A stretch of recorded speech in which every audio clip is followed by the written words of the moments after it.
ప్రమాదం స్వప్న భర్త శివకుమార్ గ్రామం మానవత్తంగా పాత్రావత్ అరుణ భర్త కుమార్ గ్రామంలో వచ్చి గౌరవ మంత్రివర్యుల చేతుల మీదుగా గౌరవ శాసన మండలి సభ్యులు శాసనసభ్యులు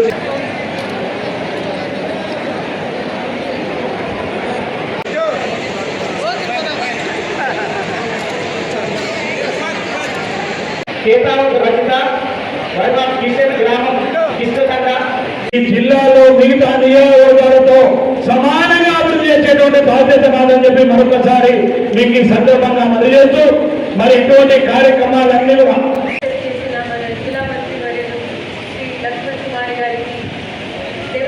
తెలంగాణ రాష్ట్ర ప్రభుత్వం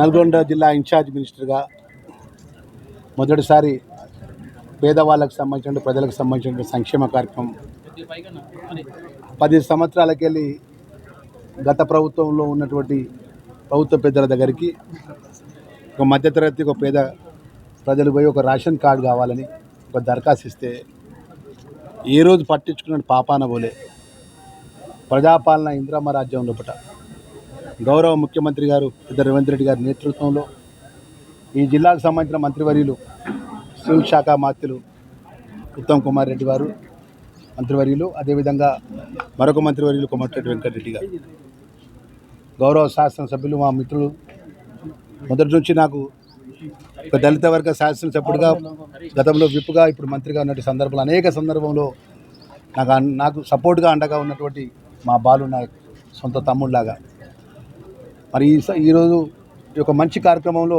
ఇన్ఛార్జ్ మినిస్టర్గా ఈరోజు సుమారు ఈ నియోజకవర్గానికి సంబంధించినటువంటి 11,000 మందికి పైచిలుకు కుటుంబాలకు రేషన్ కార్డు ఇవ్వడం జరిగింది. అదేవిధంగా రేషన్ కార్డుపై సన్న బియ్యాన్ని ఇచ్చే విధంగా ప్రభుత్వం అమలుపరిచిన ఒక పథకాన్ని ఈరోజు మా చేతుల మీదుగా ప్రజలకు అందజేయడం జరిగింది. దానిలో భాగంగా పేదవాళ్ళకు సంబంధించిన అనేక సంక్షేమ కార్యక్రమాలు ఏదైతే ఇందిరమ్మ ఇంటి కళ ఒక ఇందిరమ్మ ఇల్లు ఒక లబ్ధిదారు కట్టుకోవాలంటే నేరుగా 5 లక్షల రూపాయలు ప్రతి సోమవారం ప్రభుత్వ నిబంధనలకు అనుగుణంగా ఇందిరమ్మ ఇల్లు ఎవరైతే లబ్ధిదారులు ఉన్నారో వాళ్ళందరికీ కూడా వారి అకౌంట్లో నేరుగా ఆన్లైన్ ద్వారా డబ్బులు జమ చేసుకుంటే ప్రభుత్వం గౌరవ ముఖ్యమంత్రి గారి నేతృత్వం అదే హౌసింగ్ మినిస్టర్ గారు శ్రీనివాస్ రెడ్డి గారు మరొక గొప్ప పథకాన్ని అమలు చేస్తున్న సందర్భంలో కూడా ఈ నియోజకవర్గం సుమారు 3,500 ఇండ్లు శాంక్షన్ ఇవ్వడం జరిగింది. మరి దానిలో భాగంగా మరి ఈరోజు ఎక్కడ కూడా పేదవాళ్ళకు సంబంధించినటువంటి ఏదైతే 200 యూనిట్ కరెంటు మాఫీ, మా సోదరి మళ్ళీ ఎక్కడికైనా వెళ్తే ఉచితంగా బస్సు సౌకర్యం ఏర్పాటు చేయడం కానీ, అదేవిధంగా మీ అందరికీ తెలుసు నిరుద్యోగ యువకులు మా నీళ్లు కావాలి మా ఉద్యోగాలు కానీ తెలంగాణ రాష్ట్రాన్ని తెచ్చుకొని సందర్భంలో పట్ట 10 సంవత్సరాల రాజ్యాన్ని వెళ్ళినటువంటి టీఆర్ఎస్ బీఆర్ఎస్ ప్రభుత్వం ఏ రోజు ప్రజలను పట్టించుకోకుండా నిరుద్యోగ యువకులు పట్టించుకున్న సందర్భంలో పట్ట సుమారు 60,000 పైచిలకు నిరుద్యోగ యువకులకు ఉద్యోగాలు ఇచ్చినటువంటి ఘనత నేరుగా ఎల్బీ స్టేడియానికి ఏర్పాటు చేసి నియామక పత్రాలు అందజేసినటువంటి దేశంలో ఏ ప్రభుత్వం ఉన్నది అంటే అది తెలంగాణ రాష్ట్ర ప్రభుత్వం గౌరవ ముఖ్యమంత్రి వర్యులు నేరుగా నియామక పత్రాలు అందజేసింది. మరి ఈ విధంగా మా మహిళా సోదరిమణులకు మహిళా సంఘాలకు బలోపేతం చేసే విధంగా సోలార్ ప్రాజెక్టులు కానీ సోదరిమణులకు పెట్రోల్ బంకులు కానీ అదేవిధంగా బస్సులు సంఘాల పరంగా కొత్తగా ప్రభుత్వమే లోన్ ఇచ్చి ఆర్టిస్టులు ఆ యొక్క బస్సులను కిరాయి పెట్టుకునే విధంగా అన్ని విధాల బలోపేతం మహిళా సంఘ సోదరిమణులు. ఈ అందరికీ తెలుసు ఈరోజు రాష్ట్రంలో దేశంలో ఎస్సీ కేటగిరీకి సంబంధించిన విషయాలు 30 సంవత్సరాల దాకా నుంచి అన్నదమ్ముల్లా కలిసినటువంటి మా న్యాయమైన సమస్య వర్గీకరణ అమలు కేటగరేషన్ గౌరవ సుప్రీంకోర్టు ఆగస్టు 1వ తారీఖు జడ్జిమెంట్ వచ్చిన గంట లోపటినే గౌరవ ముఖ్యమంత్రి వర్యులు, గౌరవ డిప్యూటీ చీఫ్ మినిస్టర్ గారు, గౌరవ మంత్రి వర్యులు దామోదర్ రాజనరసింహ, ఉత్తమ్ కుమార్ రెడ్డి గారు, మంత్రివర్గం అంతా కూడా, శాసనసభ్యులందరం కూడా మేము ఏకగ్రీవంగా తీర్మానం చేసి చట్టాన్ని అమలు చేసి ఫలాలు అందిస్తున్నాం. 42% బీసీ కులగణన ద్వారా ఈ రాష్ట్రంలో అన్ని వర్గాలకు సమాన న్యాయం జరగాలి, అన్ని వర్గాలకు మేలు జరగాలని గౌరవ ముఖ్యమంత్రి గారి యొక్క ఆలోచన, రాహుల్ గాంధీ గారి ఆలోచన.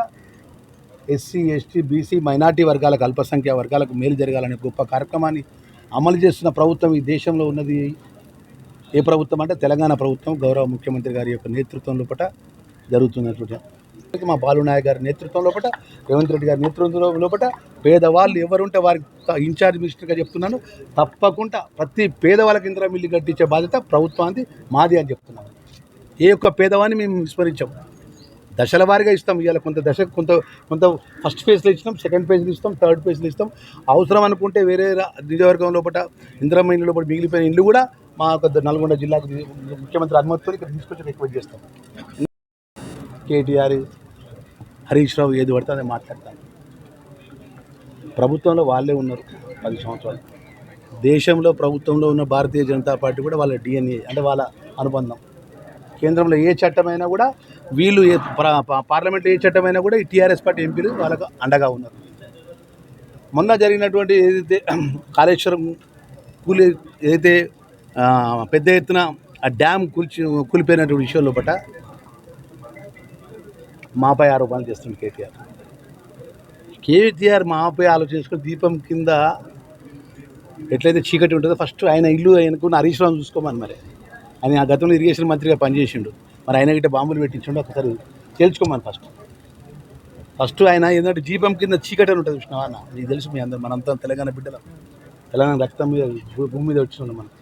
దీపం కింద చీకటి ఉన్నట్టు ఫస్ట్ ఆయన ఇంట్లో ఏదైతుందో ఆ పదవి కోసం, అధ్యక్షుని పదవి కోసం అక్క, తమ్ముడు, అన్న, చెల్లె, అటుదికి బావ, మరి ఆయన గిట్ట ఈ కాళేశ్వరం గిట్ట డ్యామ్ గిట్ట కూలిపెట్టాను బామ్మ పెట్టిండు. అది ఫస్ట్ ఇంట్లో తెలుసుకున్నాక నోటు పడితే ఏది పడితే అదే మాట్లాడితే ప్రజలు రాబోయే స్థానిక ఎన్నికల్లో ఎట్లా బుద్ధి చెప్పడానికి సిద్ధంగా ఉన్నారనే విషయాన్ని ఈ సందర్భంగా ఒకసారి అసెంబ్లీలో బుద్ధి చెప్పిండ్రు, తెలంగాణ ప్రజలు పార్లమెంట్లో కూడా బుద్ధి చెప్పిండ్రు. నిజంగా నువ్వు బాగా గొప్పగా పనిచేస్తే పార్లమెంట్లో ఎందుకు డిపార్ట్మెంట్ కల్లా